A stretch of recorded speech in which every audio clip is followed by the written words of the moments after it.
we have a podcast. Diving deep into all things Texans, both on and off the field. Here's Sean Pendergast and Pro Football Hall of Famer, the General, John McClain. Welcome to Houtopia.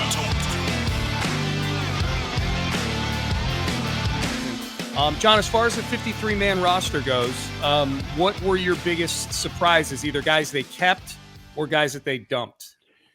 Well, first of all, because they're going to add 16 players, I'm just going to say the only one I'd comment on is that they cut Desmond King. Yeah. And they kept Kadar Holman, and they kept Shaquille Griffin over King, who can play inside, outside, started 25 games over the last 2 years, played in all of them, I believe. And he was a good returner, averaged 9.6 yards per punt return last year. So that was the one that stunned me and stunned everybody in the organization I talked to.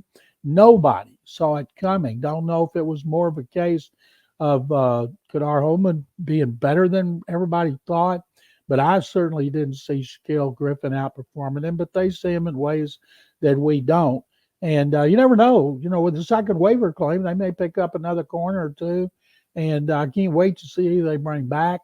And one of the things I thought was best is besides him, Steven Sims had done most of the returning. He was cut. He may come back on the practice squad, but he's not going to be returning. That means, and Casero talked about how few kickoffs are returned anymore. Mm-hmm. It tells me Tank Dell, Mr. Excitement, is going to be the punt returner. Yeah. And that is good because every time he touches the ball, he can make things happen. Oh yeah, no, they're going to need some invisible yards to win games, like those return yards, to shorten fields and things like that. I mean, CJ Stroud has a bright future, but I don't think he's going to be, he's going to be a back half of the league quarterback for the early time here. So I'm with you. Tank Dell set up the first touchdown pass that CJ Stroud threw in his career in the preseason with a 27-yard punt return.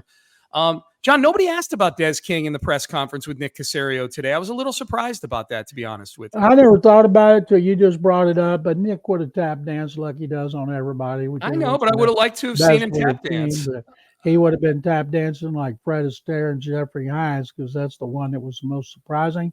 But it never even crossed my mind. All I was thinking about was the offensive line, because that's my column I'm writing on Sports Radio 610. Okay, well, John, sometimes you got to do it for the people, all right? I know you got a column to write, but sometimes you got to do it for the people. Hey, one other thing, and I guess this is maybe not 53-man roster surprise related, but it was an interesting little blurb that came up late in the show today on Payne and Pendergast that Diana Rossini, who now writes for The Athletic, she was with ESPN, tweeted that the Texans have been getting phone calls about Case Keenum and Davis Mills. But for now, they're holding tight with both of those guys. I guess, John, your thoughts on the market for Davis Mills and the market for Case Keenum, and who do you think has a more robust market out there? And do you think ultimately the Texans move on from one or both of those guys eventually as the season rolls on?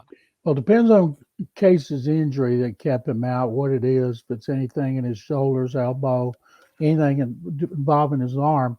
I know this, that if, say, Stroud had to miss a few games, I'd feel more comfortable with Case as a quarterback than Mills. Case has won a lot of games in the NFL. He's played in the playoffs.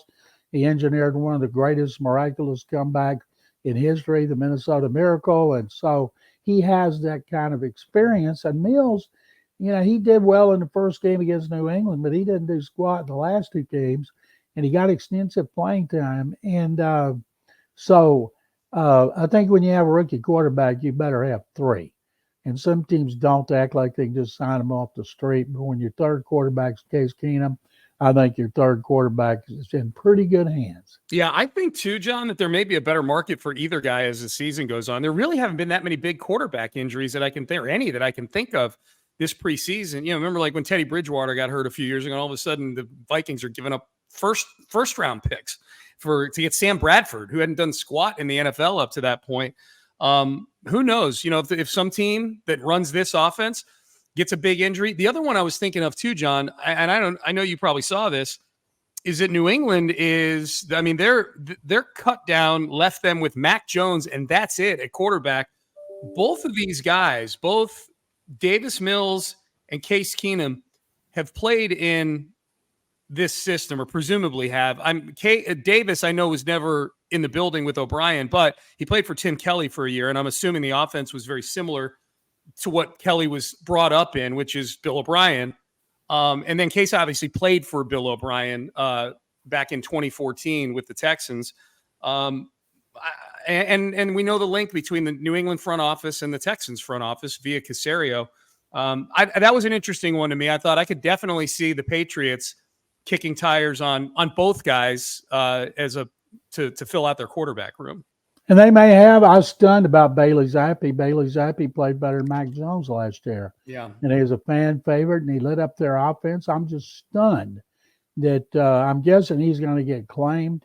And they obviously have somebody that they think they can sign before they did that deal, because they're not going to go into the season with just Mac Jones. Mm-hmm. And Case played for Bill, one time, because he was here twice under Kubiak and O'Brien. Yeah. And but it's pretty. I think the Texans want to keep both those guys, because anytime you're dealing with a rookie, and there's no guarantee CJ's not going to hit a bad spot where he has 3 bad games in a row, and they tell him, like they did Mills his rookie year, we'll take a seat on the bench, see it from a different perspective. You'll come back like Mills came back and was so much better. So that's not out of the. That could happen. You hope it doesn't, but it could.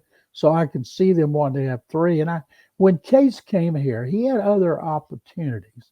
And so I'm guessing they gave him some kind of guarantee he'd be on the roster, because I can't imagine him wanting to be a free agent again. And we need to point out, everybody that's a veteran with 4 or more years of experience, they don't have to go where they're claimed. They go wherever they want. That's right. No, yeah, they become free agents. So that's, my theory, and I have no information to back this up. My theory with Case is I think he's looking ahead to the next step of his football life and coaching, as he is the current best scenario for him as a player. And if you're going to get into a coaching scenario, if you can't get on Kyle Shanahan's staff, the next best thing is to get on the staff of somebody who is a successful or potentially successful disciple of Kyle Shanahan. And he lives here, and so it would just be such an easy transition for him. Absolutely. Thanks for watching. If you enjoyed this video, please don't forget to give it a thumbs up and subscribe to our channel for more content like this. If you want to see more of our videos, be sure to check out our playlist and let us know what you think in the comments below. Also, don't forget to follow us on social media to stay up to date on our latest updates. Links are in the description. Thanks again for watching, and we'll see you in the next video.